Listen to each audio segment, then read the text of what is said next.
Welcome. You're listening to Ask the Doulas, a podcast where we talk to experts from all over the country about topics related to pregnancy, birth, postpartum, and early parenting. Let's chat. Hello. This is Kristin with Ask the Doulas, and I'm here to chat with Arielle Martone. Arielle is a doctor of physical therapy, yoga teacher, and postnatal coach turned postpartum wellness coach after having 2 kids and overcoming postpartum depression and pelvic pain. Welcome, Arielle. Hi, thank you for having me. I'm really glad to be here. So happy to chat with you today, and congrats on all of your achievements in so many related fields to pregnancy, childbirth, and early parenting. Yeah, they work so well together. It wasn't the plan initially, but I'm glad that that's where I ended up. So lovely. So I also saw that you've been published recently in a book where you shared your personal IVF journey and how that impacted your postpartum phase. I feel like I've been pretty open about my IVF journey and the struggles with that kind of throughout the process.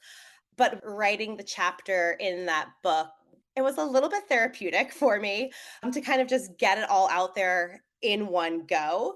But the whole book highlights the struggles that happen postpartum after the success of IVF, because that whole process of trying to have a baby through IVF and, the sometimes years that it can take to have success, that success doesn't negate all of that struggle and the trauma of all of that trying. Again, it doesn't go away, and it lives in our body to a certain extent, and it lives, within our heart as well. And so there's a lot of processing in postpartum in general. I feel like it brings up a lot. Anything that you've gone through in the past, all your triggers kind of are heightened. And so with the success of IVF, there's sometimes this feeling of guilt or shame for having any type of postpartum struggle, because we feel like we should just be so grateful. And I think to a certain extent that holds true for many mothers, regardless of how they got there. There's always this overwhelming shame of admitting that we're having any type of struggle, because we are told, and it's true, that our babies are a blessing, and we think that we should just be overjoyed. And there is a lot of that, but just because we're feeling overjoyed and just because we're feeling grateful, it doesn't negate any of the struggle. And with IVF in particular, a lot of that is very much brought up. And if you've gone through IVF, you are at a greater risk of, postpartum depression, postpartum anxiety. Absolutely. But I agree, working with clients going through IVF, or even clients who've had prior losses, because they, put so much energy, emotional energy, time, just stress and into conceiving it. And then they should be, they do have that guilty feeling of, oh, I should just be overjoyed, but it is normal to, ask for help and struggle and share stories. But I do feel like there's so much pressure to, be perfect and be grateful, and to not seek help in this culture and not talk about our emotions. I do feel like things are becoming more accepted, that perinatal mood disorders are certainly publicized a lot more than they were in my early days as a doula 10 years ago. Yeah. And it's almost like it's this weird teeter-totter, that there's like these 2 extremes in motherhood, that we are either, again, supposed to be that overjoyed, just glowing, happy, yes, a little teary in that like first 2 weeks, but sure, mostly like tears of joy and just like that still, all those positive emotions. But then there's also on the opposite end, just the normalization of so many of the difficult moments. I was just saying like that's just a part of mom life, that things are just going to be hard, that you're going to feel depleted, that you're going to feel exhausted, that you're going to feel overwhelmed. And all of those things are so normalized that when people are feeling any of that, they don't necessarily seek help for that. They're waiting for, something to be bigger or for it to be worse or, in quotes, a clinical diagnosis, when really they might have like an underlying symptoms of depression or symptoms of anxiety that they're just kind of normalizing and bypassing. And Right. really we can have both. We can be overwhelmed and learn to fix it and to move through it, and also have a lot of joy at the same time. It doesn't have to be one or the other. I agree. And again, like needing to prioritize yourself while focusing on your new baby if you have other children and relationships. I mean, let's talk a bit about how relationships can be affected in this postnatal phase. Yeah, absolutely. So once you have a baby, that's a brand new relationship, right? And it doesn't matter, to your point, whether it's your first or it's your second or your third. Your roles and your relationships with all of the other relationships in your family unit are going to shift and change. And the relationship with your partner drastically changes, at least initially. And it's not something that is so openly talked about. Right. And it can be affected for several different reasons. And I feel that a big part of the reason that your relationship changes has a lot to do with what you're internally processing or really not allowing yourself to process in the postpartum phase. We talked at the very beginning of how when you're postpartum, it really opens you up, and all of your triggers are, come at you a little bit quicker. You notice more, you're more in touch with your emotions, whether you want to be or not. You just can't help it in that postpartum period. And so if you're not dealing with that, that can then ripple out onto, your relationship with your partner, especially if you're not meeting your own needs.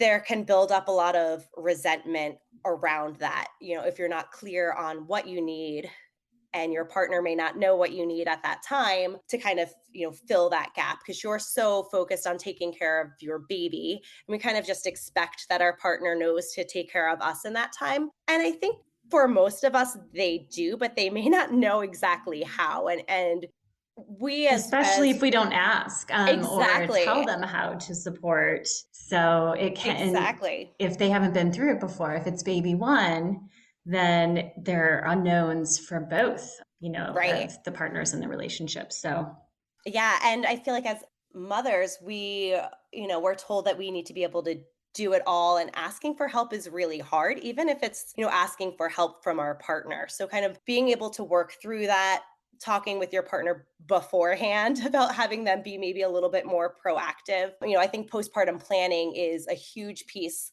that we often overlook. absolutely, But 100%. there are, so many other changes that are happening. Often our relationship with our body and with our own self-esteem postpartum can change, and that can then ripple out onto our relationship with our partner. We're not feeling good in our bodies or about our bodies. It's hard to believe that they can feel that way. And then, once that 6-week mark is cleared and you're really able to open up to more, intimate relationships again, if you're not allowing for your pelvic floor to heal and recover, a lot of women experience pain with intercourse after having a baby. And, it's not just within the first 3 or 6 months. It's women into 18 months, 2 years, still complaining of pelvic pain with intercourse. And so Yes. that can drastically affect your relationship as well. And it's often not talked about. And so I'm thankful that there are more referrals from, physicians to pelvic floor physical therapists, and that physical therapy is talked about not only prenatally, but also in the postpartum recovery phase. So a lot, again, has changed in 10 years, but there's still so much change that's needed, and normalization of, just talking about not only emotions, but recovery, and making a plan and spending as much time planning for the postpartum phase as you do in birth preparation. Yes. I was looking up recently, like average cost of the nursery in the US, and it's around $2,000 for someone to set up their nursery and get all of the things that they, think that the baby needs, and to make it look lovely. And that's great. And do that if you want to, but don't do that and neglect your own personal recovery and your own personal needs postpartum. Right. I hear so often where new moms just feel guilty for spending any time, attention, money on themselves in those first few months after baby, when really what your baby needs most is a mom who's well cared for and who's feeling well. Absolutely, 100%. Hey, Alyssa here. I'm just popping in to tell you about our course called Becoming. Becoming a Mother is your guide to a confident pregnancy and birth, all in a convenient 6-week online program. From birth plans to sleep training and everything in between, you'll gain the confidence and skills you need for a smooth transition to motherhood. You'll get live coaching calls with Kristin and myself, a bunch of expert videos, including chiropractic care, pelvic floor physical therapy, mental health experts, breastfeeding, and much more. You'll also get a private Facebook community with other mothers going through this at the same time as you to offer support and encouragement when you need it most. And then, of course, you'll also have direct email access to me and Kristin, in addition to the live coaching calls. If you'd like to learn more about the course, you can email us at info@goldcoastdoulas.com or check it out at thebecomingcourse.com. We'd love to see you there. Since, you do some work in person, obviously, as a doctor of physical therapy, a yoga instructor, it appears that if our listeners could work with you virtually as in the wellness space, but do you do any other virtual services? How can our listeners find you, Arielle? Yeah, so if they're local to my area, I'm north of Boston. I do work with people in person. I do in-home concierge physical therapy because I know that making it out to appointments can be really challenging within that first year postpartum, especially if it's not your first kid and you have a toddler or even older children at home. So you can work with me that way. And then I do offer postpartum wellness coaching in a small group setting virtually online. And you can find all that information at my website, findyourwaymama.com/postpartum support. I have also a 6-week survival guide, the 6-week weight survival guide, which is a virtual program that takes you through gentle movement that you can do from day one postpartum, because we are told so often that you can't do anything until that 6-week mark. And yes, you don't want to be doing vigorous exercise. You don't want to be running or doing any type of plyometrics, jumping around, heavy lifting, but you can and you should be moving, and you need to kind of balance that out with rest.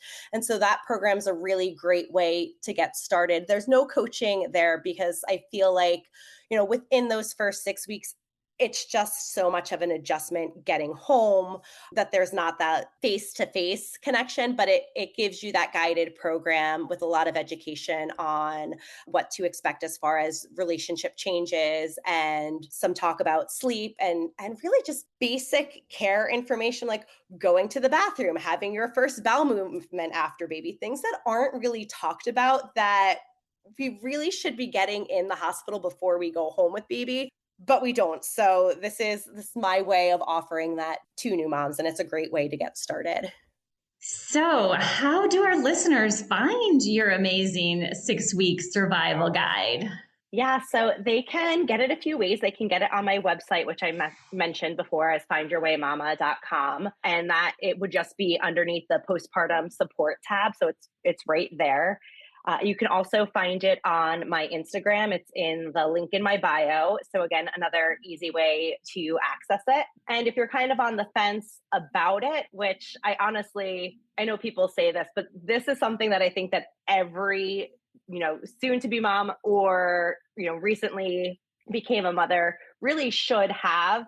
Because there's just so much information in it that we don't really get, and we really do need. But if you're on the fence, I get that.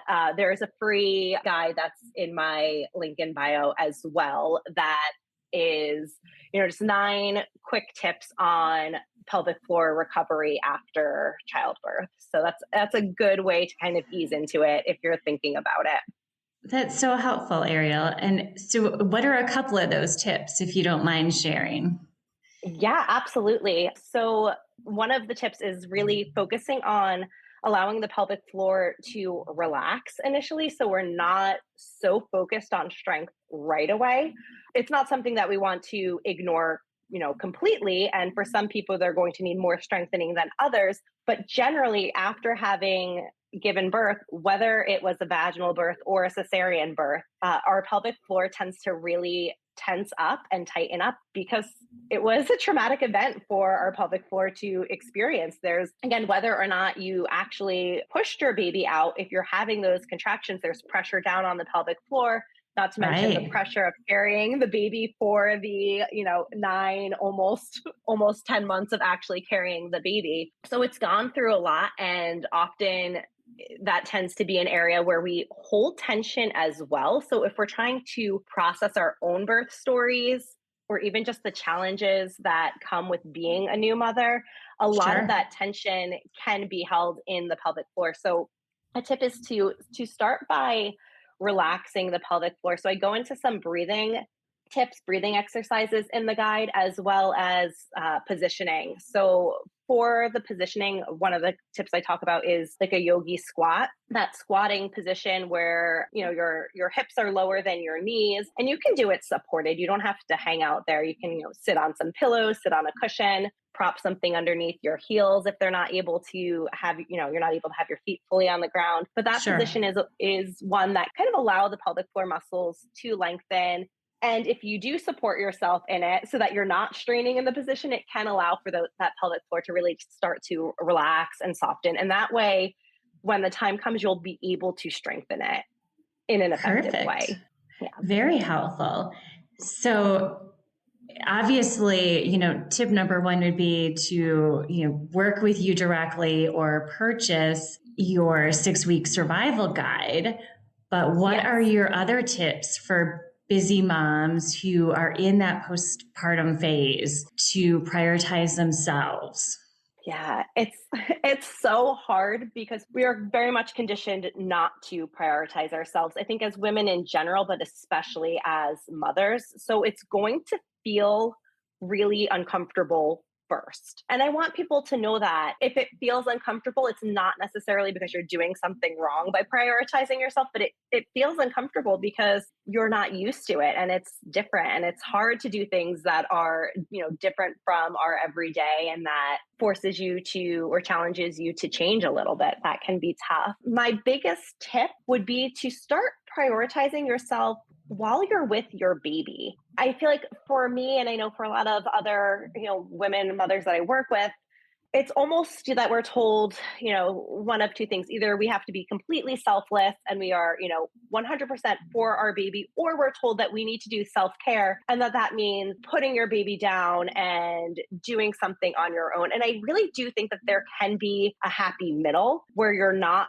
forcing yourself to separate yourself from your baby early on, because naturally, instinctually, we want to be with our baby. So forcing ourselves to do that can feel really kind of like alarming to our nervous system. That can feel really uncomfortable and can lead to some anxious thoughts. But if you're able to start prioritizing yourself while you're still with your baby, then in my opinion, it's a win-win. So it's while your baby is napping. And this, of course, is very much dependent on how far postpartum you are. What does that look like for you in terms of, are you home with your baby? Are you back at work? But if you're, within that first 6 weeks, definitely, you hopefully are home with your baby. And so when your baby is napping, lay down with your baby as well, whether it's, on a firm mattress, or if you're, supported and you're resting, you don't have to be asleep, but if you're resting with your baby on your chest.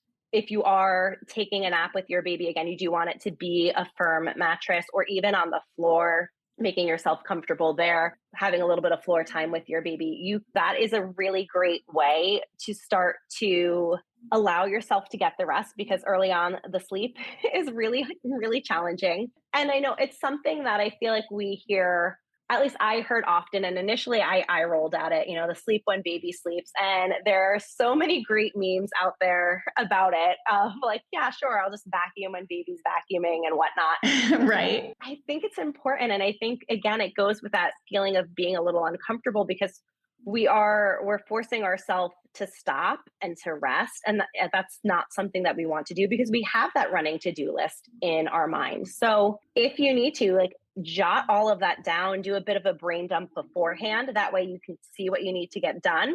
look at it, circle maybe one or two things that you'll do later on in that day, but then give yourself permission to actually rest when you are able to.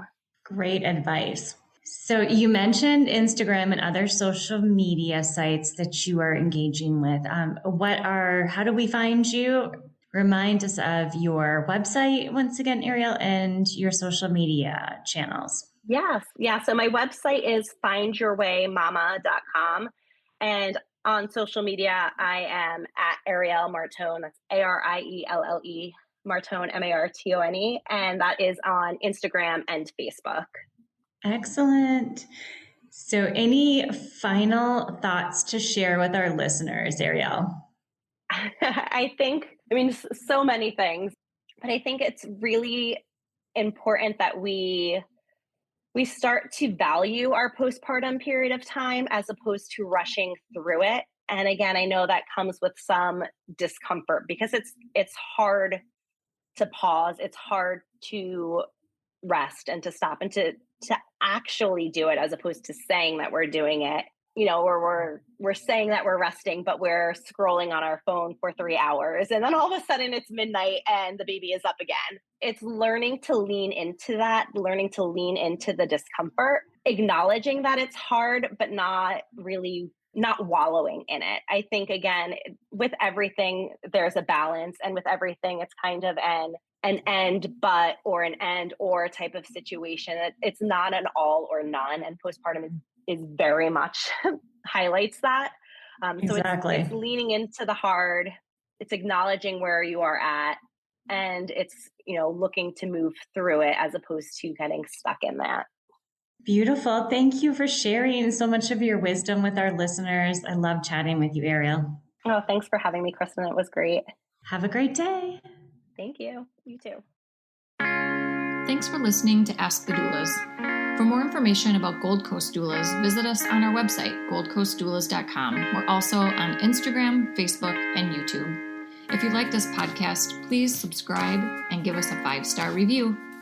Thank you. Remember, these moments are golden.